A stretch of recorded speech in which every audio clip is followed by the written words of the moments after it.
let's talk about this OKC versus Golden State game. Golden State versus OKC is a matchup which we've all waited for a while. Anyone who actually watches a good amount of basketball knows that these two teams play very similar. When it comes to their priorities, and they're both teams which have made waves for being three things. First, they're high scoring. They're teams which are going to put 100 points up if they can in the first three quarters if you allow them to. Secondly, they're teams which are extremely dynamic. They're not teams which run one style of offense every single time. With the Warriors, it's more of that 3-point system, but they can slash, they can lay up. It just depends on what you're giving them.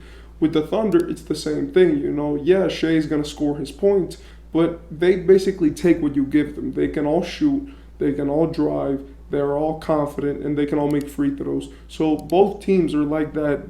I'm going to take the offense that you give me. That's why some nights you see the Warriors will drive a lot to the rim, right? And then when they drive a lot, they'll put more defense at the rim, and then the Warriors will start shooting. Because since they can do both so effectively, it causes them to not have to worry about the defensive sets that the other team is running. It is the same thing with the OKC Thunder. All of their players can shoot. All of their players can, be great and can have their own way of playing the game, but they all can shoot, drive, and hit free throws at least half consistently. Apart from all of this, and I'm sorry for that, apart from all of this, they also are two teams which have been known to really be difficult to, play against. They're teams which are normally, kind of disrespectful, or they're considered more disrespectful in the way that they play because of how dynamic they are. Like they're teams which just play with like swagger,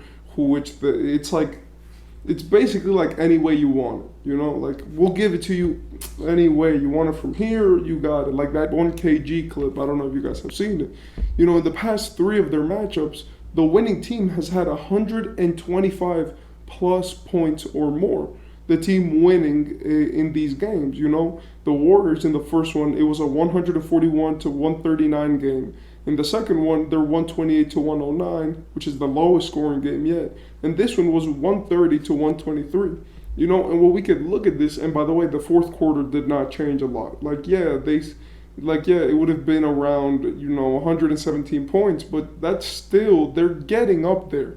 That's a lot of points to score in a game, when 90 is easily what a team in like the 2000s was playing. These teams know how to score, and they keep coming at you with everything that they got.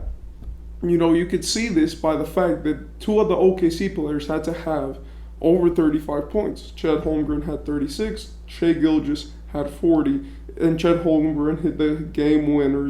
He really, the game tire to put OKC in a comfortable position so that in overtime they could win. In my opinion, the only thing that, we could see from this team that we saw this game was just the fact that both of these teams are amazing. This is like one of the best matchups that we've had, and I think that their regular season series is already over, so this is the amount of games that we will get from them this season. But these are both teams which can really play the way that they play. And I want to talk about OKC because with the statement I just said, they both play the way that they play. The thing is with OKC is that they're good. And I don't just mean they're good, I mean they're really good. Like most of their losses have come at home. And a lot of people are going to look at that and say, isn't that bad in some way, or isn't that good? How? Like, what are you implying? And in my opinion, that's amazing.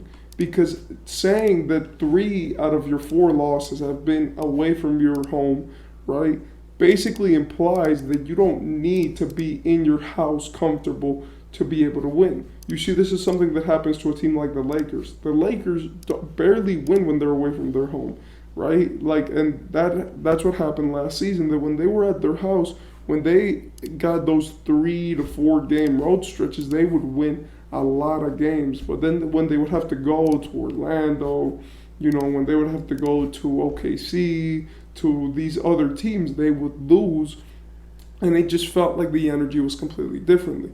Completely different. With OKC, it just seems like they're such a young team that they don't care about that. They don't even see it. Their whole point is just to play. I don't think they care about how loud the fans are. I don't think they care about if the crowd is with them or against them. I just think that they want to win games and they want to do it the correct way. And that's the reason why I think this OKC team is winning. And the one player, which I feel like it's not Chet, shout out to Chet, by the way. Before I talk about this player, Chet is amazing. He's phenomenal. And in my opinion, he's looking better than Wemby right now. It's not because of this game, but this game just showed me that he can peak as high as Wemby, meanwhile being as efficient as Wemby and as clutch as Wemby, which is the only things that I had Wemby being better than Chet. And if Chet keeps playing like this, he is the Rookie of the Year. I think that the media will definitely vote for Victor because they have no reason as to why give Chet this such a prestigious award, but I think it's going to be like the Carmelo Anthony and LeBron James type of draft or type of scenario where they're going to have these two stars battle it out. And in my opinion, if Chet keeps doing what he's doing, this kid is going to be one of the best players of all time if he could get better from what he's doing right now. And defenses aren't able to stop him a few years into the league after they figure out his play style. The person who I wanted to talk about who's really making the difference is Jalen Williams. Jalen Williams is amazing. Currently in the season, he's averaging 17.5 points, 4 rebounds, 3.5 assists, with 52% from the field and 37% from three. This kid is amazing. He plays the game the right way. He makes good decisions. He is a great player, and he plays with the system, but meanwhile also getting his own share. He's not the superstar of the team. And even though he is 22 years old, he plays like he's played in, the NBA for a while now. And that's very respectable.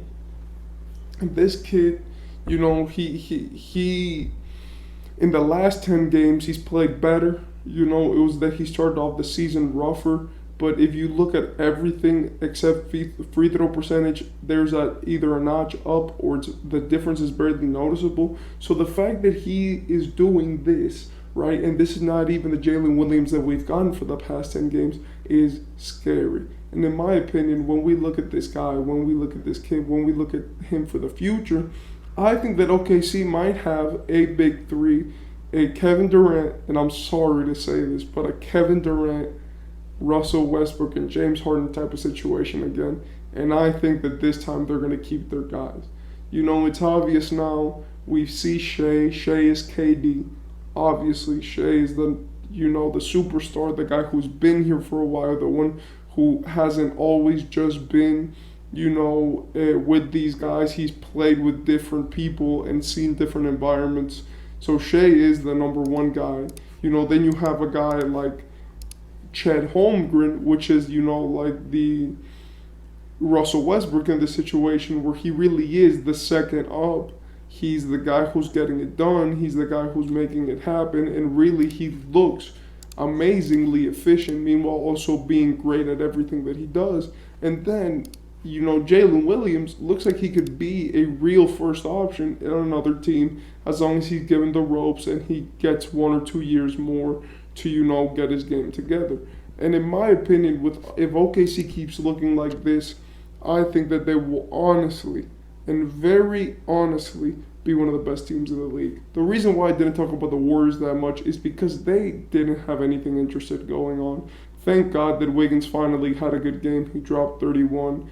Kevon Looney also had a great game. And, Kuminga I'm glad that they played him more minutes, but they're still not playing him enough, But in my opinion, with the Warriors, it's mostly just the fact that they have their deficiencies, which they normally have, they just kept having them this game. Clay is still trash. Steph can't carry the team every single night. He needs help. And Kuminga doesn't get played enough. Moody doesn't get played enough. and Looney is just suffering out there with no Draymond Green because he was suspended. But yeah, so it's the same problems as always, and honestly, let's face it, that's just the way that the tides turn for Golden State.